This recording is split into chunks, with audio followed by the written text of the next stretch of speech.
Hey, Chad Harmon, welcome to the podcast. Thanks, Dr. Leeds. Appreciate you having me. It's an honor and pleasure to be here. Thank you. So you're the CEO of the company Psychoceutical.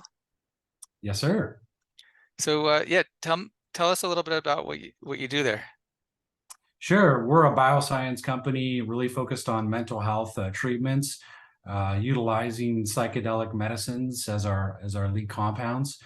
And with the revolution that's happening with psychedelics, what we found is the primary issues that we're seeing, Dr. Leeds, is really centered around dosage control for psychedelics. Obviously, they're very profound. A lot of great clinical results have shown for the past several decades, but more precision targeted dosing control is what's needed for the industry. As you know, there's a lot of profound effects from psychedelics, psychogenic effects, hallucinations, nausea, vomiting. So there's many profound effects in terms of its therapeutic use, but in terms of the side effects, they can be not well tolerated for patients. So we have specific technologies that address those very issues, and so we look forward to bringing those through the FDA clinical trial pathway. Oh, wow.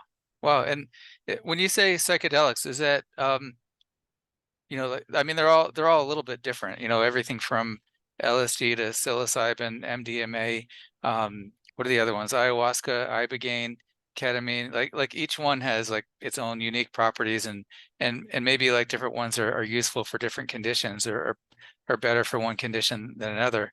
Which ones are you primarily working with? Yeah, I mean, we're really focused on ketamine as our first drug taking it through the clinical trial pathway. We chose ketamine because it is, very profound in terms of its utility and use when it comes to PTSD, depression, anxiety, and it's a Schedule 3 drug. So we know it's well tolerated. And a cool fact is, one of our technologies, Janus Particle, it's licensed from the University of Michigan, and that's where they first synthesized ketamine. So it's kind of a cool Oh, little full circle there. And so what we found, Dr. Leeds, is our one of our other technologies, Neuro Direct. It has very profound effects to alleviate a lot of the side effects that we just discussed. And so, because Schedule 3 drug, it can be used in a clinical setting. It's a faster path through the clinical trial pathway versus going to MDMA, psilocybin, LSD, all the other psychedelic compounds. So, for us and our investors, it was a huge target going after PTSD using Neurodirect for ketamine. But it also represented again, a means to move forward in a very expedient format using ketamine. But we certainly look forward to looking at the other molecules. Specifically, MDMA is another compound we're interested in, psilocybin, and then some others to treat addiction disorders. okay. And so ketamine, it doesn't work in like I don't think you can take a ketamine pill I don't think it can be absorbed significantly through the gastrointestinal tract. So, you have like these ketamine clinics doing intramuscular and IV uh, ketamine treatments. What what what are you guys using to get ketamine into the system in a accurate way? Sure, that's a great point, and let's do a little contrast. So, existing treatment, as you mentioned, is IVIM. There is a Spravato, right? Janssen Pharmaceuticals has an intranasal drug that they've developed, right? All those are administered in a clinical setting, and it's very expensive, right? You've got not only the doctor costs there, the drug itself, and then you also have all the monitoring as you go through the experience, right? And patients in the traditional oral or systemic administration of those compounds you just mentioned, comes with psychogenic effects, oftentimes GI irritability. So oftentimes you'll have to deliver like Zofran, for instance, as an anti-nausea medication, and then you're going to have to monitor the vital signs, blood pressure, and again on the back end there's some severe lethargy.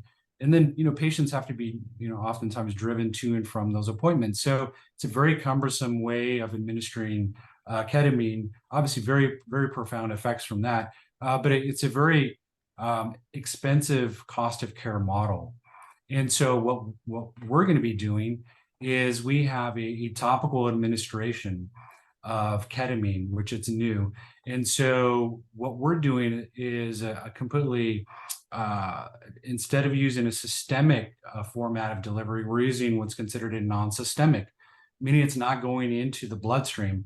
We're not going through the circulatory system and having issues with GI system or profound psychogenic effects. And so with the Neurodirect technology, it was invented and created by Dr. Ronald Ongdon, and he is a neuropsychiatrist and neurologist out of Sarasota, Florida, and he's been a part of better part of 50 clinical trials. Well over 30 of them have gone on to FDA approval.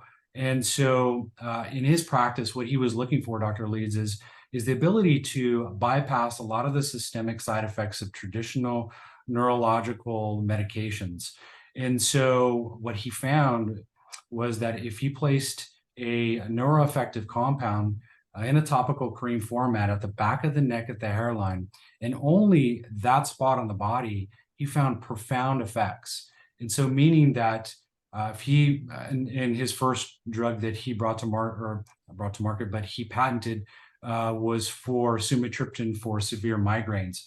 And what he found is in the oral setting, they would dose in an oral administration, and if they didn't catch it immediately, there was a lot of symptomology remaining. So it often took 35 to 45 minutes, and those patients often just didn't see the relief that they were looking for. So with the Neurodirect delivery platform, they're able to dose immediately, get effects, and almost complete remission of symptomology within several minutes.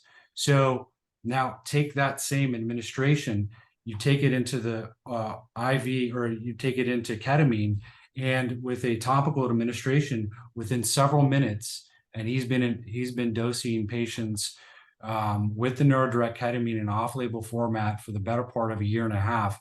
And it was actually just quoted this month in Drug Delivery magazine. It was a peer-reviewed, approved article that showed him taking 100 patients, and he did an observational study, and there was quantitative measurable results that showed that 80% of the patients with severe PTSD, treatment-resistant depression, patients that really didn't have any treatment model whatsoever, any relief, and 80% of those patients responded favorably. And so for us, that's a huge, huge benefit. And to patients, it's a new way of delivering neuroeffective compounds safely and effectively, and getting them the relief without all the other side effects. Matter of fact, what we've heard from many doctors around the country, clinicians, our medical advisory board member, Dr. Julian Bales, who runs 10 hospital and clinics there in Chicago, said during the pandemic that more and more that we've got physician and nurse burnout. We have patients coming in that are seeing weeks, if not months, before they can see a therapist. And so we've got this rise of epidemic proportions of patients that need relief from these severe anxiety, panic disorders, and this disruption. And he and many others say, hey, if we can go in and deliver this topical administration ketamine, start to have a dramatic reduction in overall symptomology, and then start to triage and treat these patients in a remarkable manner, this is going to be very profound for the entire industry. So again, we're not going in systemically. There's no patch. We're not going to the bloodstream. So this is a completely new route of administration that we look to have as a breakthrough delivery technology. Okay. I was thinking with topical creams, like when I saw ketamine cream, there was years ago, there was a company that I think it was like a local a compound pharmacy, but they created a product, and the interesting thing was that their marketing was like to make them kind of look like a pharmaceutical company. And, they had a guy that came in that he was like a drug rep, and he brought samples of it in. And I think going back a little further, maybe 15 years ago, plus or minus a little, I remember compound pharmacists getting really excited, telling me, we have this new delivery system that gets medications across the skin, and it was liposomal something or other, whatever this stuff is. And suddenly there was this explosion of pain creams. We were getting like these flyers like all the time, nonstop, from pharmacies saying, here's a pain cream with this stuff and this stuff, and almost anything you could think of that might help with pain. There was like an anesthetic, an anti-inflammatory, a muscle relaxer, just a blend of stuff. And the one ketamine one I was telling you about, they had a list of stuff also, but they were putting like 25% ketamine, which was like a lot for those kind of creams. And Wow. yeah, then later I found out like the proper dosing probably should be starting at 5, maybe 2 to 5%, and then maybe 10% at the upper limit, 15%. But yeah, but these creams, they were intended to go like wherever you have pain. Like if you have pain in your leg, you put it on your leg. If you have pain in your lower back, you rub it in your lower back. And and there's some doctors that were really excited about that.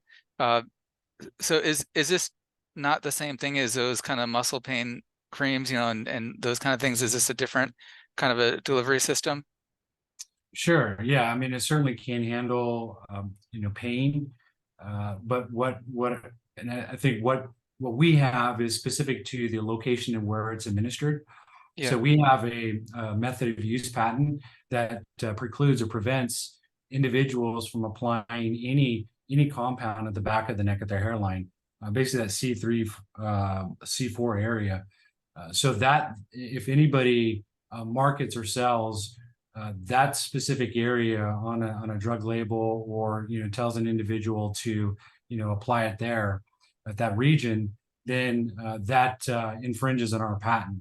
yeah, So from the standpoint of looking at pain, we certainly see a lot of symptomology that we're able to handle as part of our technology. But again, what we're going after is PTSD, which yeah, some of the comorbidities are often pain, sleeplessness. I mean, there was a whole host of other indications that go along with PTSD. So for us, what we know and what we've documented is that when they place it at the back of the neck of their hairline, those that have severe anxiety, severe anxiety, panic disorder, they're getting immediate results within minutes. So more of the mental health disorders.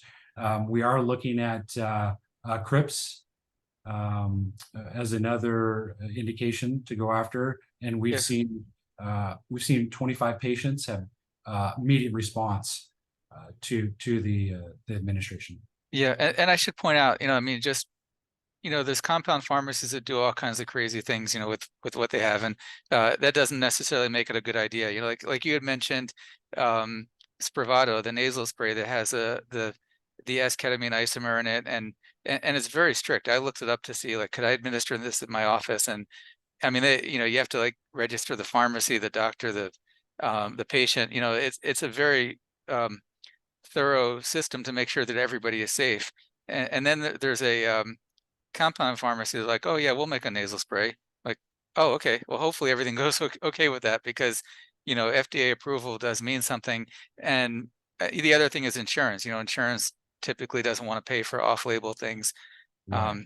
So that's another benefit. But yeah, I mean, I think when it comes to safety, there are people that do definitely want to stay on the path of like, I'm only going to do what's been approved by the government for this particular use. Like it's a scary thing when you find out these doctors doing epidural injections, that none of that is. I don't think any of those are FDA approved. It's like, what are you even shooting into me? Where do you get it from? Did it come Right. from a compound pharmacy, a real pharmaceutical company? So there's something to be said about things being done through the appropriate pathway. So Yep. Yeah, and what I would say to that as well is, more than now than ever, especially when we consider the mental health space and the epidemic proportions that we're at today, more so than ever, and the statistics are out there that show, more than 60, I think 60% is where we're at based on some studies, that our frontline doctors, like our general physicians, nurse practitioners, physician assistants, are prescribing these frontline medications, SSRIs. And again, we know that stats tell us that 30% of the respondents actually have some type of relief from these, and again, it takes 6 weeks. So what we wanted to create, Dr. Leeds, is something that handles a big issue and need and challenge, not only for patients but also for our frontline doctors and therapists to give these patients immediate relief. I mean, suicidal ideation is on the rise as well, and so we're seeing just people suffering left and right, and we need to provide those tools for our frontline doctors. And this is something that, again, you're not having to register in a clinical setting or with pharmacy. This is something that these frontline doctors can write the script, and these patients can get immediate relief. So that's what we're very, very excited about, and differentiated from everybody else in the industry, right?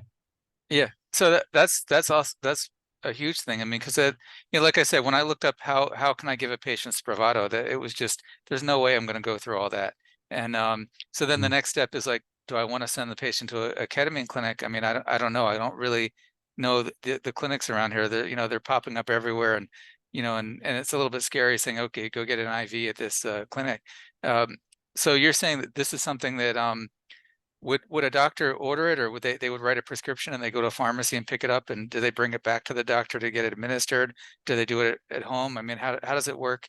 Like if a primary care doctor wants to get involved with this? That's a great question. So yes, they would write a script, the patient would pick it up. And this is the great news. Again, it doesn't have to be administered in a clinical setting. You don't have to have a therapist present for any of that. So patients would be able to dose on the job, at home.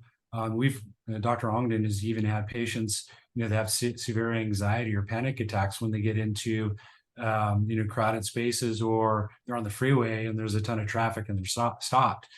Patients being able to apply that cream, within minutes, several minutes, and they're getting relief. They're really able to calm the nervous system. And for many of these patients, they're saying, I'm able to actually gather and collect my thoughts and have this moment of clarity that I have not had in years, or even sometimes decades. That relief, it was just been so profound. It's been a very emotional. It's been very emotional for Dr. Ongdon to see that with his patients have that relief within minutes of administering. So again, this is something that will change how we can administer that. And again, we're not waiting 6 weeks with traditional SSRIs to take hold to see if it's going to work or not.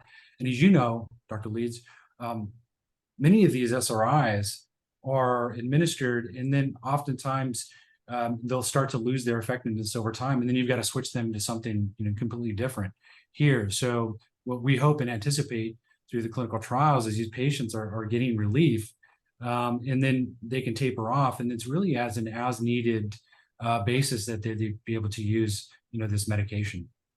Yeah. I think that's something that people are becoming very much aware of, that based on new reports and studies and discussion of it, that the SSRIs are not, and a lot of the antidepressants, a lot of these things are not what we thought they were. They're minimally effective. They have a lot of side effects. They're probably not safe for long-term use. They need to be tapered off very carefully, and the companies that make them didn't really give anybody any instructions on how to do that. So there's just a lot of negatives, and ketamine has, when you look at the package insert, the product information from the FDA of all the things to look out for, it's a very short document. When you look at it, I forgot what the brand is. There's like a brand of ketamine, I think Kevlar. You look at that product information, you're like, well, where's the rest of it? It's like very short. There's like not a lot there. And you look at any SSRI, and it's like page after page of adverse effects and side effects, and black box warnings. I think Spravato may have some black box warnings, but that's a different kind of ketamine. That's S-ketamine. But yeah, the old traditional ketamine, there's just very little there to worry about relatively. Yeah, and one other thing I do want to comment on too, just when we look at ketamine, we look at just psychedelics in general. We're going to carve out a substantial patient population as well, right? We've got adolescents now more than ever. I mean, case in point, right? Recent news is the Nashville shooting, right? We had a 28-year-old go in and start shooting up. We've seen teenagers with the Uvalde situation last year with the shootings. We've seen more and more suicides happen more in adolescence, more so than ever coming out of post pandemic. And then we've got as we think about the patient population for psychedelics, we've got the senior population, and then we have those that are opposed to having a psychogenic effect, and then we have those individuals that just would not qualify due to medical conditions. So with our mode and our delivery, we open it up to all those various the populations, right? There's no psychogenic effect, so adolescents are going to be able to potentially get the relief they need with our solution senior. And again, we're going through phase 1 and phase 2 trials here shortly in Australia. And so what we hope to see, and what Dr. Ongdon has seen, is that there's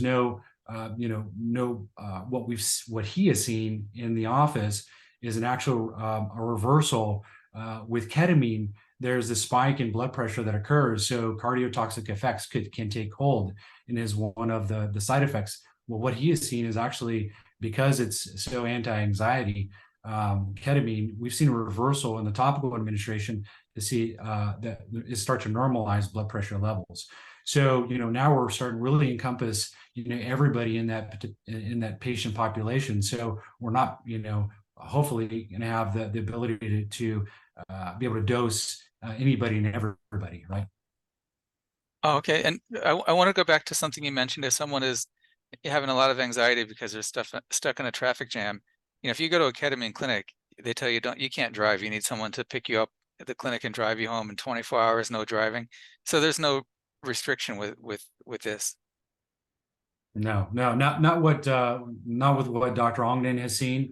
And well, again, we have not seen any systemic absorption. So by what we've gathered or what he has gathered and collected, it can be taken anytime, anywhere, without any side effects. Again, here's the good news: is many of these patients are on multitude of drugs, whether it be SSRIs or benzos, and so there seems to be no drug interactions whatsoever. So patients can start to really wean off those other drugs. As it can be very detrimental, weaning off some of these SSRIs, and can create a lot of issues. And so what Dr. Ongdon has seen is many of his worst case patients, they're on several drugs. They're able to wean off a majority, if not all of them, and just remain on the Neurodirect ketamine.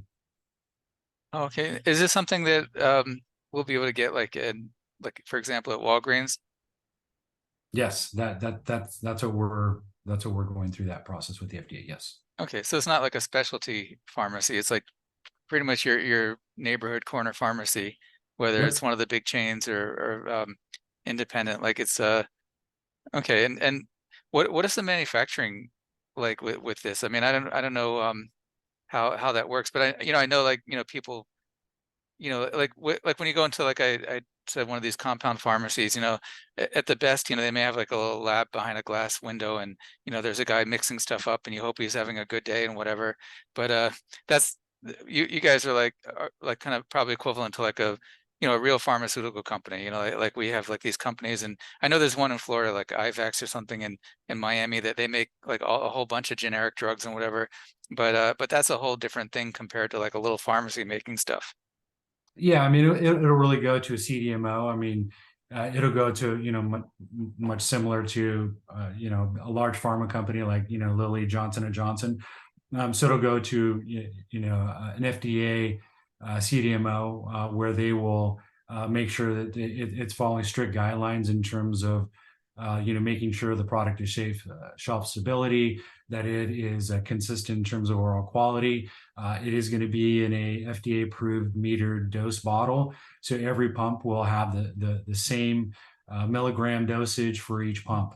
So all of that will meet FDA standards. And to your point, it's not going to go to a specialty pharmacist, going into their little lab and, oh, well, I've got a tolerance of 15%. So if I'm off a little bit, we're okay. No, this is going to be to strict pharma guidelines, from a manufacturing standpoint. Okay, great question. Yeah. When you mentioned the pump, that's a really popular way to get testosterone. I have some patients that use those testosterone cream pumps, and they have the little packet ones that are hard to deal with, and then they have the injectable that nobody wants to do. But I have several patients that just love the pump. It gives you that exact metered dose, and they put it on whatever area they're supposed to put it on. So yeah, it's really a great way to administer a topical medication. Yeah, absolutely. Yeah, and I think for us too, and for your audience as well, is kind of going beyond even just the general doctor situation. I think I touched on it a little bit, but where I think we're going to be very remarkable, and in terms of its uses moving forward too, is again going into emergency rooms or urgent cares. We even envision some of our first responders, right? So more of our EMS, our firefighters, and our police force, being able to provide this as a potential tool, while individuals would be in a hysterical mode, and trying to triage patients in that manner is very, very difficult, as you know. So we envision this, even going beyond just a normal doctor setting to now encompass more of frontline. All right, we've got an immediate patient in a hysterical mode. Let's calm the autonomic nervous system down. Let's be able to triage this patient. So I think that's going to be certainly something very, very different again than anything else that we have treating severe panic attack, anxiety disorders, that fight or flight mode. Yeah, that's really great, because there's not a lot of good stuff out there. Like we talked about the SSRIs, and now we know, as of just a few years ago, the benzodiazepines are toxic. They're definitely not for anything more than just very short-term use. And when you give someone with anxiety a benzodiazepine like Xanax, Klonopin, Ativan, they get used to it really quickly. They're like, wow, this is great, keep giving me more. And then they get stuck on it, and they get really bad toxic brain effects. It's hard to get off of. So we would rather not start people on them in the first place. But there's not a lot of good alternatives. There's antihistamines, and there's a couple of things that just don't work very well, or they're also not very safe. But it sounds incredible. You've taken something that we already know is safe and effective and proven for decades, and put it into a packaging and a way of administering it.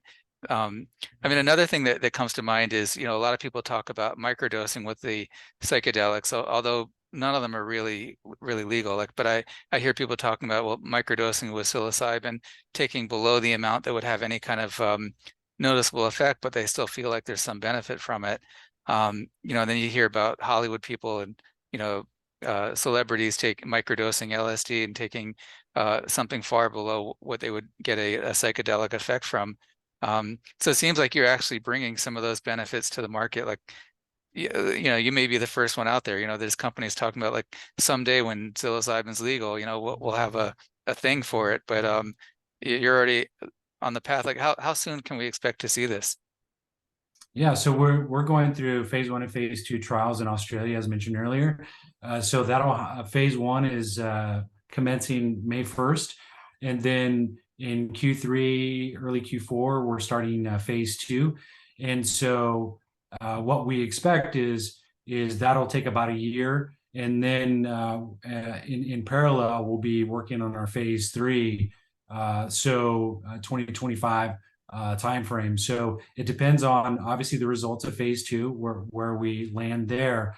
But given the remarkable results and 80%, which is far above what we would consider acceptable by the FDA standards, we feel like this would be, certainly we can fast track with the FDA, because of reducing or alleviating all the side effects and showing it, increased safety profile. So what our FDA regulatory consultants have said, hey, we can apply for that fast track. And so sometime in 2026, 2027, again, these are all estimates and based off of some of the experts that we have in our corner. So again, we're going to put as much pressure as we can. We know that The patient population needs this. Our frontline doctors need it more so than ever.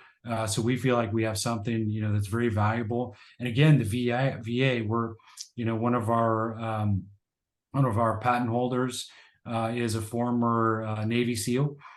He is, very tied in with the VA. We've got a lot of political ties at Congress and, with our 4-star generals. And so we're going to put as much political pressure as we can because of the safety profile that we're bringing to the table, because there's a lot of anecdotal evidence to support it. And certainly once we have the phase 2, so we're going to press on every single lever we can to get this in consumers' hands as fast as we can. That's great. Yeah, I'm sure people who are going to be listening to this podcast are probably going to think, I wish this was already out there. I wish my doctor could write the prescription. And we'll be looking online at your website for the little discount card, like the trial one that we can start out with and everything. But it's exciting to see like a real product coming to market, that's filling this void. There's really nothing like it out there. Yeah, absolutely. So okay, Chad Harmon, thank you for joining me, and we're really excited about hearing what happens next with psychoceutical. And sorry, what's the name of the product? Is there a name for it yet? Yeah, it'll be Neurodirect ketamine is what we're calling it now. Obviously, once we get to phase 3, we'll call it something different, right? A more pharma type name. Yeah. I'll let the marketing experts figure that out. Okay, great. Okay, thank you again for joining me. Yeah, it's an honor and pleasure, and I appreciate you.